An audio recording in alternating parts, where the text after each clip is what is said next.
بچا لی کہ میری جسمانیت مغلوب ہو گئی، روحانیت کے اعلیٰ درجے پر ہوتا ہے تو پوری کائنات کو میں ایسا دیکھتا ہوں جیسے ہاتھ کی ہتھیلی میں رائی کا دانہ۔ سبحان اللہ۔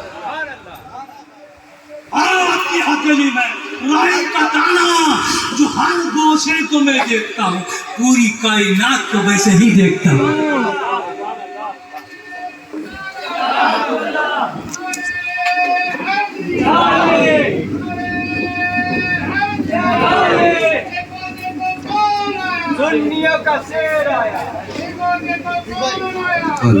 نعرہ تکبیر، نعرہ رسالت، نعرہ حیدری، نعرہ حیدری، یا حسین، پورا مجمع جواب دے، یا حسین، یا حسین، یا حسین، خاندان مخدوم سمنا، خاندان مخدوم سمنا، شہزادگان مخدوم سمنا، شہزادگان مخدوم سمنا، نعرہ حیدری، نعرہ حیدری، نعرہ حیدری، یا حسین، یا حسین، یا حسین، یا حسین، یا حسین، دیکھو دیکھو کون آیا، دیکھو دیکھو کون آیا، دیکھو دیکھو کون آیا، نعرہ حیدری۔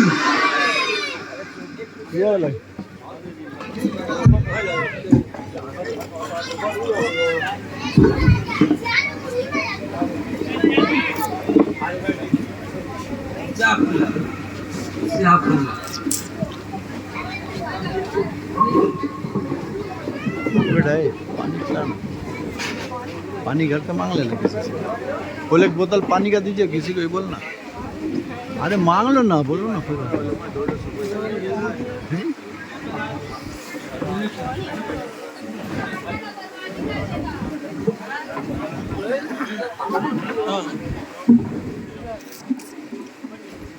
درود شریف پڑھی، اللہم صلی علی سیدنا مولانا محمد معدن الجود والکرم کما تحب ترضى بن تصلی علیہ صلاۃ و سلام علیک یا رسول اللہ۔ عرض کر رہا تھا تقریر اب اختتام پذیر کو ہے، توجہ کے ساتھ سماعت فرمائیں۔ میں نے عرض کیا تھا روحانیت غالب ہے، جسمانیت مغلوب۔ جب انسان کی جسمانیت کی خوراک کم ہو جاتی ہے تو جسمانیت کمزور ہوتی ہے، اور روحانیت جب انسان کی خوراک بڑھ جاتی ہے تو روحانیت تگڑی ہوتی ہے۔ اور اسی بنیاد پر سیدنا غوث اعظم محی الدین عبد القادر جیلانی کی خوراک معمولی ہوئی تھی، صرف جسم کی بقا کے لیے آپ کی خوراک ہوتی تھی۔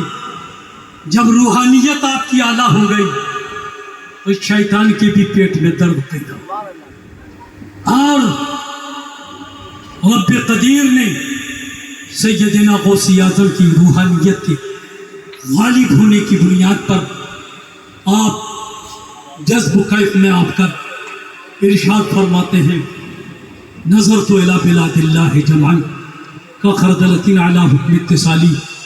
پوری کائنات کا میں ایسا مشاہدہ کرتا ہوں جیسے ہاتھ کی ہتھیلی میں رائی کا دانہ۔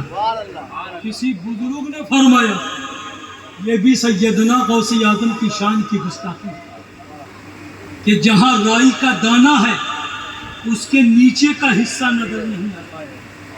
غوث اعظم کی شان کی یہ بھی گستاخی ہے، غوث اعظم کی نظر اس رائی کے دانے کے نیچے بھی ہے اور اندر بھی ہے۔ اتنا بڑا کمال ہے، یہ تو سرکار غوث اعظم کی شان کی گستاخی ہے، ان کی کمی کو دکھایا گیا کہ سرکار غوث اعظم ایک رائی کے دانے کی برابر نہیں بلکہ رائی کے دانے سے زیادہ پوری کائنات کا مشاہدہ کرتے ہیں۔ کیوں؟ غوث اعظم کی یہی سرکار امام حسین رضی اللہ تعالیٰ عنہ جب وہ آئے کربلا کے میدان میں، کربلا کے میدان میں آئے، وہاں جسمانیت کو اگر خیال رکھتا، جسمانیت پر توجہ دیتے تو 72 زخم جسم میں پڑا ہے مگر شیر کی طرح بھی دھار ہیں۔ آپ زمین پر گر گئے ہیں، کسی کی جرأت نہیں ہوتی ہے آپ کے قریب آنے کی۔ کیوں؟ روحانیت غالب ہے۔ اگر روحانیت غالب نہیں ہوتی تو حسین ایسے موقع پر کیوں کہتے سمر تھوڑی دیر کے لیے میرے سینے سے ہٹ جا، ہٹ جا، 2 رکعت نماز پڑھ لوں۔ نماز کیا ہے؟ یہ روحانیت کی خوراک ہے۔ امام حسین فرماتے ہیں جسم کو خوراک ملے نہ ملے، روح کی خوراک 2 رکعت نماز سے ہم دے کر دنیا سے۔ سبحان اللہ، سبحان اللہ۔ امام حسین نے کربلا کے میدان میں روح کا خیال کیا، جسم کا نہیں۔ روح کا خیال کر کے دنیا والے کو بتا دیا، اے انسانوں، جسم تیرا ایک روح کا لبادہ ہے، روح کا ایک طرح کا ایک لباس ہے جس میں تو آئے ہو۔ روح جس کی انسان اس دنیا کے اندر آئے ہو، ایک جسم کا لبادہ پہن کر روح میں تمہیں کمال پیدا کرنا ہے، روح کا خیال کرنا ہے۔ اس لیے باتیں تو بہت کرنی تھی مگر 2 عظیم شخصیت ہماری بیچ تشریف لائے۔ اگر آدھے گھنٹے کے بعد آتے تو میں اور کچھ بڑی مزے کی بات بولتا۔ جب چونکہ ایک موڈ بن گیا تھا، روحانیت جسمانیت کی بات اور روحانیت امام حسین پر انشاءاللہ ایسی روشنی ڈالتا کہ آپ کی روح میں تابندگی پیدا ہوتی۔ اللہ تبارک و تعالی ہمیں اور آپ کو ان بزرگان دین کے نقش قدم پر چلنے کی توفیق عطا فرمائے اور ہمیں دین کی زیادہ سے زیادہ خدمت کرنے کی توفیق عطا فرمائے۔ اور یہ جن کی ذات کی گفتگو میں کر رہا تھا، انہی کی اولاد آج آپ کم سے کم وہاں گردن کٹی، یہاں تو کچھ تو کٹنا چاہیے، کوئی سی بات نہیں ہے، کٹن دونوں ہے، وہاں بھی کٹن ہو یہاں بھی ہو، وہاں جسم کٹ رہا ہے پتہ نہیں چلتا، وہاں جسم کو جدا جدا ہو رہا ہے پتہ نہیں چلتا، روح کے اندر وہ کمال پیدا ہے کہ اللہ غنی۔ بتایا گیا ایک ڈاکٹر کے پاس ہم آتے ہیں جسم کو آپریشن کرنے کے لیے، جسم کی آپریشن کے لیے مجھے تکلیف کا احساس ہے، صرف توجہ دیجیے۔